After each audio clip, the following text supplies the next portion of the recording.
Hey, welcome back to the Disney Plus Everyday Challenge, and today we have A Real Bug's Life. This is a 2024 docuseries from National Geographic. It is one season so far, 5 episodes, and it takes us really down to the world of a bug's life. We get to see what they see at their level.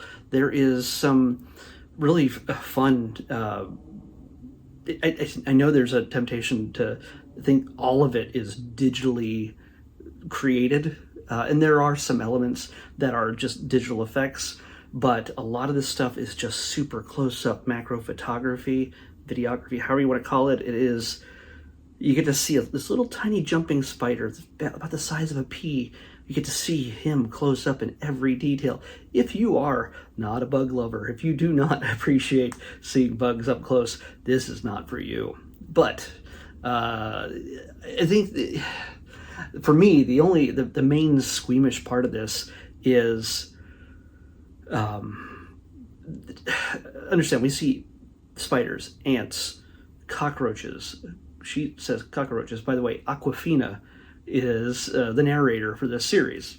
Yeah, so she adds a little playful humor to all this, and it's definitely, I think, scripted for her, somebody like her, to express these things, express some of the things that she sees going on here. It's very rated G. It's not the usual Aquafina stuff that you'd get in her, like her comedy stand-up stuff.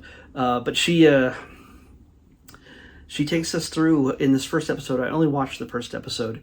We see New York City from a completely different point of view. And yeah, there's moments that are digitally done where we follow a fly through a crowd and people in a restaurant and things like that. But for me, like my brain keeps diverting, but for me, one of the most squeamish parts of this is the fact that we see a lot of bugs in relation to our food, and not always after we've thrown it away.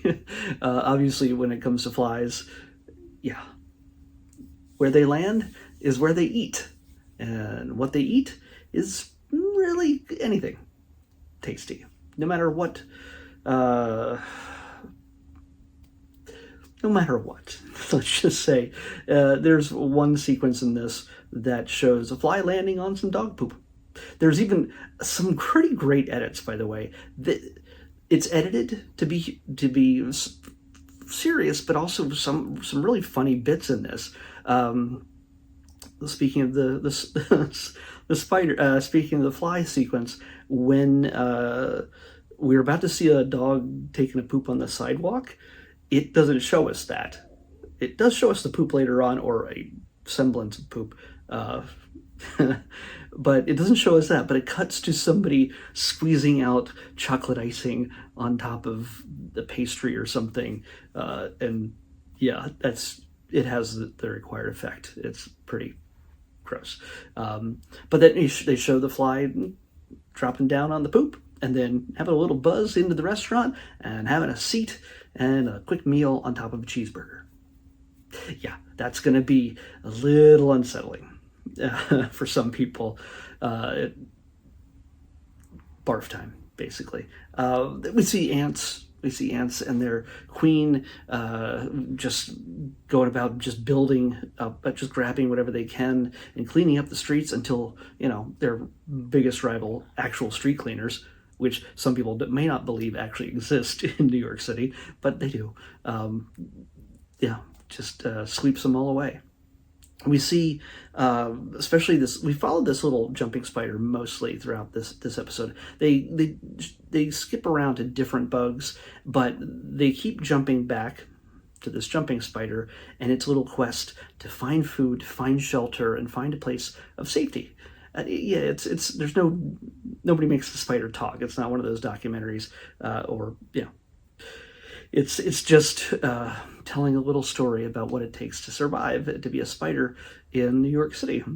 And it's pretty harrowing. In fact, there's almost a sequence in this that feels like a stalker serial killer situation, because a praying mantis enters the picture, and the way they edit this together is just fantastic. How the praying mantis is looking for its meal, and it could be that little spider, it could be a cockroach, And we can see what happens, by the way, when a cockroach does get, when you actually try to kill a cockroach. We see somebody stomping on it, but it's another bug that kind of, sort of, does the deed, that takes care of the annoying cockroach. We get a little bit of history, a little bit of understanding of just how many of each of these types of bugs exist in a place like New York City. It's unsettling, yeah. But they're a necessary part of the ecosystem to a certain degree. Another way, they're only there because we throw away so much food. So the other places this show goes in the following 4 episodes, Costa Rican jungles, a Texas backyard, the African savanna, and a British farm. So yeah, it's a diverse set of locales. Again, this is the kind of thing that if you or even the kids are interested in bugs, this is kind of neat. This is actually it looks beautiful. It's shot together. It's, if you're a fan of Awkwafina, she's got some funny ways of narrating this. So just watch for the scene when the spider, literally my favorite scene is when the spider tries to hole up for the night by building a little web around itself to protect it from any kind of attackers. And let's just say somebody arrives in a very beautifully done shot. So yeah, I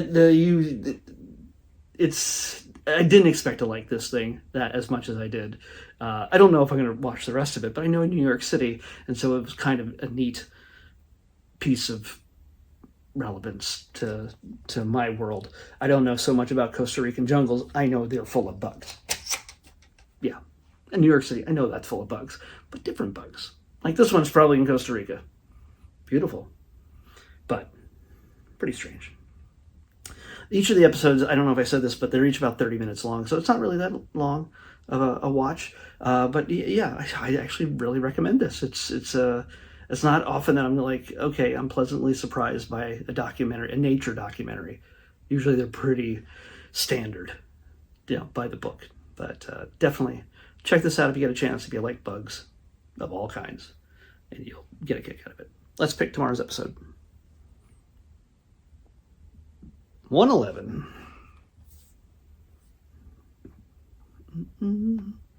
111. Come on. Oh. All right. We have it's a short. It's not a documentary. It's an animated. I believe it's animated. It should be animated. It's from Launchpad.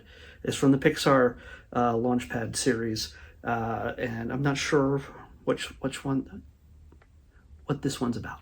But we'll find out tomorrow when we watch Launchpad Presents Maxine. And no, it is not the same as that 80s slasher film that was just released in theaters. That has 3 X's in it. For a good reason. So, we're watching Maxine from Launchpad on the next Disney Plus Everyday Challenge. I'll see you back here tomorrow with that.